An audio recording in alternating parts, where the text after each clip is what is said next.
দিদি কেমন আছো? ভালো আছি, merry Christmas. Merry Christmas. Ah, তো দিদি, তোমার নিউ ইয়ারে কি প্ল্যান আছে যদি তুমি একটু বলো?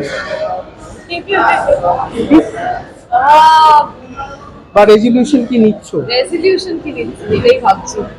বিস্কিট খাবো না, এটা একটু অনেকদিন ধরে চেষ্টা করছি, বিস্কিট খাবো না, এটাই আমার রেজলিউশন। এটা কি ডাইটের মানে না করছো না, বলে? প্রচন্ড বেশি খেয়ে ফেলছি, মানে একটা তো কন্ট্রোল থাকা উচিত, সেটার জন্য খাবো না। আর আজকে যেটা কি বলতে চাইবে নিজের মাসে? It is a hit franchise, এবং ফেব্রুয়ারি যখন আসে বড় পর্দায় তখন সবাই আমরা ওয়েট করে থাকি, এবং সেই জন্য আজকে অনেক লেট হয়েছে, স্টিল আমি এসেছি। Because I am a fan of this franchise, এবং কোয়েলদি, শাহেদা, অরিন্দম, সেদিন সবাইকে আমার অনেক বেশি শুনছে, বাকি যারা আছে সবাইকে অনেক অনেক ভালোবাসা, খুব ভালো লাগে। আর তার সাথে কি তিনটে ফিল্ম কি দেখা হয়েছে?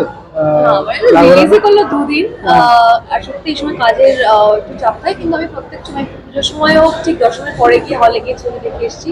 এবারেও 1 জানুয়ারিতে কেটে গেলে হলে গিয়ে দেখে আসবো, অবশ্যই দেখবো, তিনটেই দেখবো। Thank you.